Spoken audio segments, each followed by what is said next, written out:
I own Milford Massage Wellness and Yoga in Milford, Delaware. We opened about a year ago, and it's been amazing. Milford's an awesome community. They keep helping us grow. We offer a wide variety of things, from kind of therapeutic massage to Swedish massage to deep tissue. And we also have recently added acupuncture, reflexology. We're hoping in January to add a licensed clinical social worker. And our goal really is to help kind of a community come together. What we found is that when you help people find center, they go back into their community and really are more calm and less frustrated with their world. And that was always our goal. What we're really excited about is that we're seeing an increase in workshops. So we're working with People's Place to look at how to de-stress so you don't take things home. We're trying to set up a partnership with the Delaware Music School and the school district to bring arts into schools so the kids would get music, art, and yoga. So there are a lot of things that are kind of coming together. We're kind of at a growth stage, but what we're seeing is that our clientele is starting to switch from being mostly people who want relaxation to people who have specific needs, from people suffering from PTSD to pain. People who are looking for more of a therapeutic rather than a sort of relaxation approach to massage therapy, and then they're taking that into their yoga so that they can have more of a sense that they're kind of healing themselves through alternative therapies. We've been really lucky in meeting people where they are and helping them to grow, and we feel really sort of special that the community has embraced us, because when we started, we were really the only yoga studio in Milford, and massage therapy is one of those kind of off-the-wall things that people did, but it was kind of hidden behind things, and it started to change. We've got some really neat clients that keep bringing new clients in, and that makes for a really good foundation to grow from. And over the past year, we've hired more and more independent contractors. When we started, it was just me, and now there are 13 people who work there, and it keeps growing.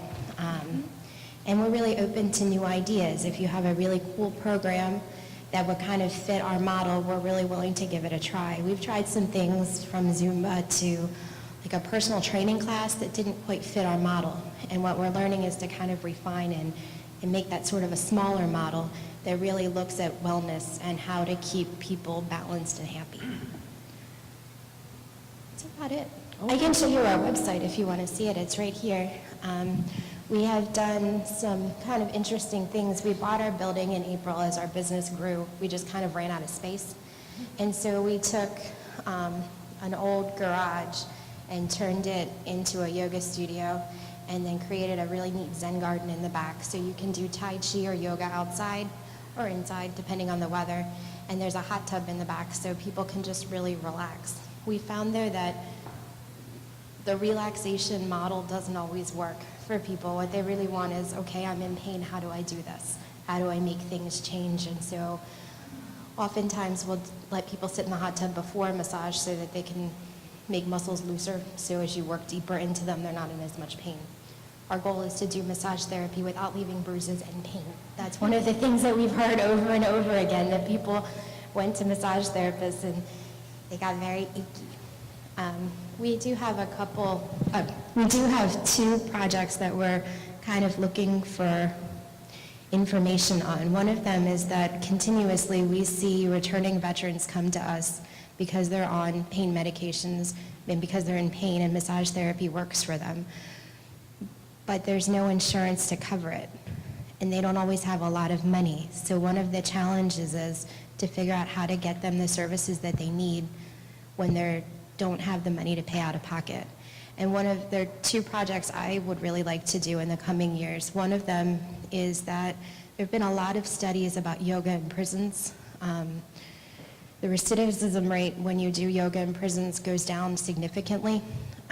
It's been tested both in the United States and in Japan and in India, and the rate of people coming back has decreased substantially. But it's a big culture shift for prisons to bring yoga into them. And that's a project I've wanted to do for many years. So we're going to work on that one. The other thing is that we would like to bring a group of single moms into the studio, single moms that are more at risk for things, and we'd need to figure out sort of what the parameters of that are. But let them bring their kids in, have an hour of yoga for their kids, let them get an hour of counseling, and switch. Because usually, when moms are stressed, kids get kind of jumpy, and they kind of bounce off walls and create more stress for moms. So if you give them the opportunity to find that sense of peace, and then also give parents the chance, or moms especially, the chance to kind of unwind, you kind of set the tone for the week and allow them to express what's going on with them. So that's the other project we're working on, and we're looking for partnerships for those two things. Wonderful. Let's give Paige a round of applause. I see some questions already in the audience. All right, we're going to pass the microphone around so that we all can hear, please. Hi, Paige. Hi, how are ya? I'm from the Milford area, so I've seen your growth. I don't know if it's on.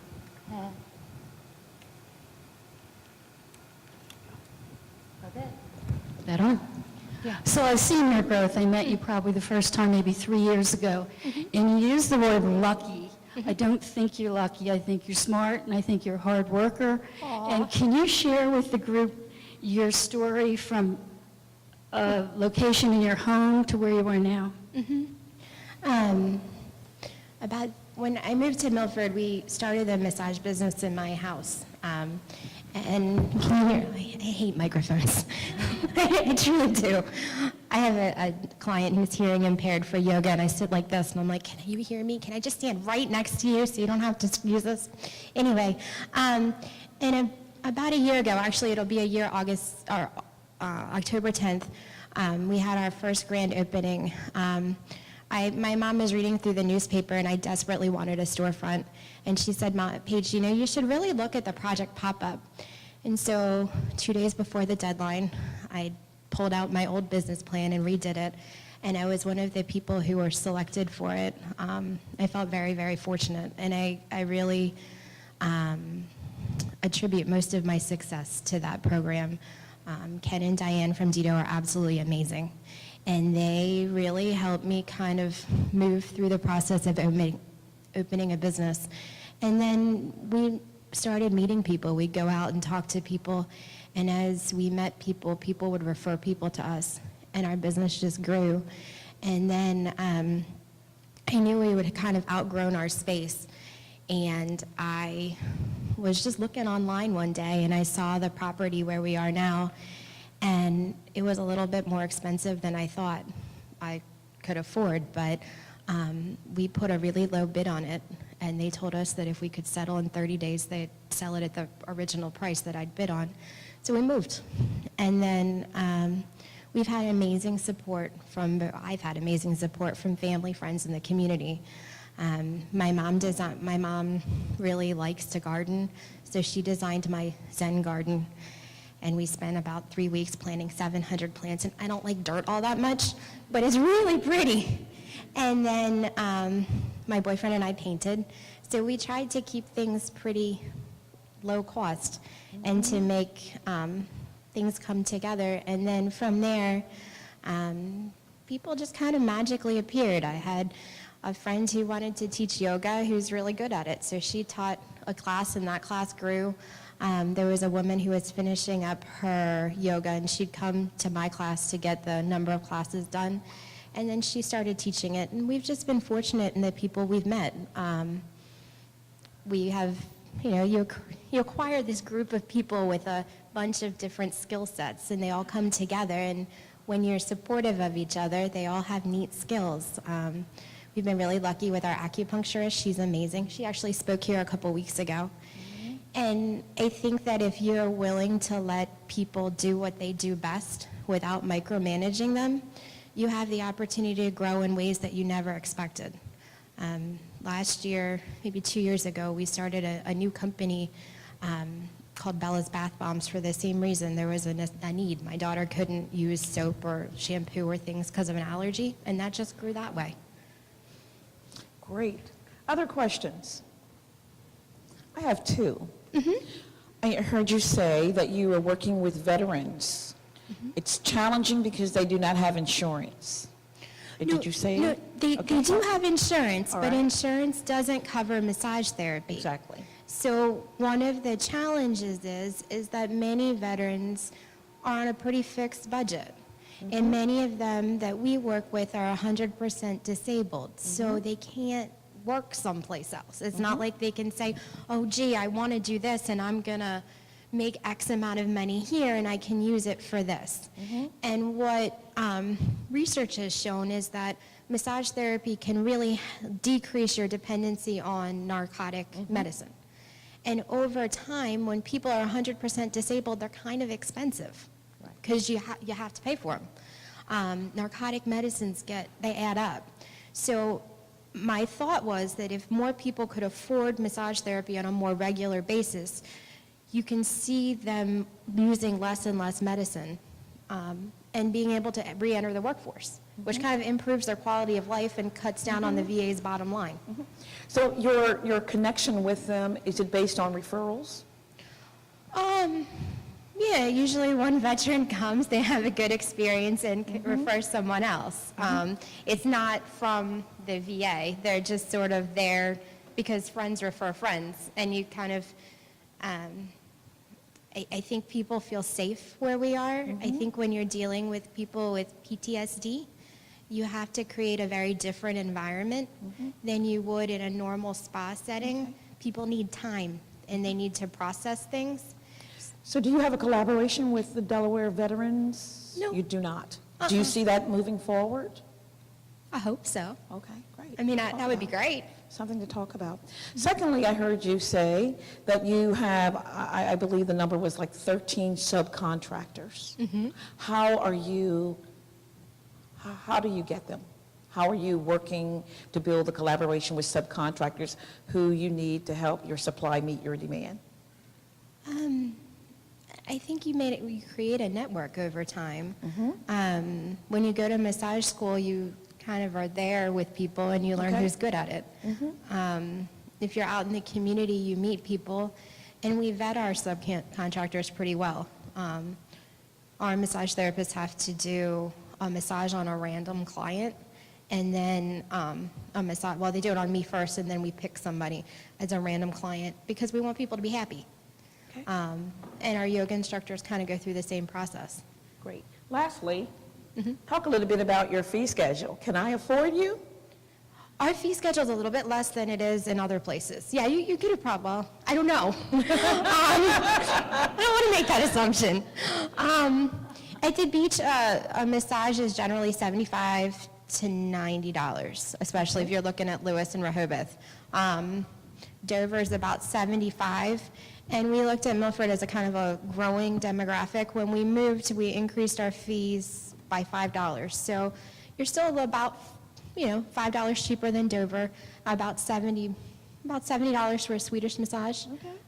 So it's not outrageous, depending on your perspective. I mean, for some people, $20 for a massage would be outrageous. Depends on where you are.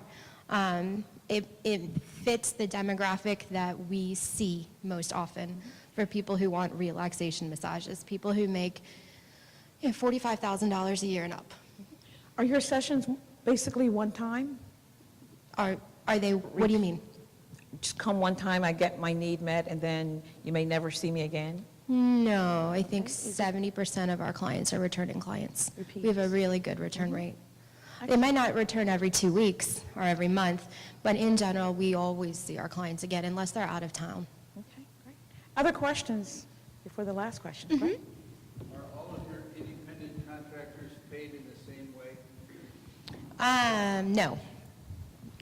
Our yoga instructors are paid, we kind of have a complicated system.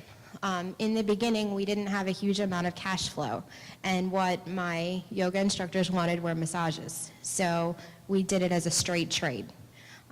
You generated this much money, we put it in a bank. When you got your $70 in yoga students, we did a massage.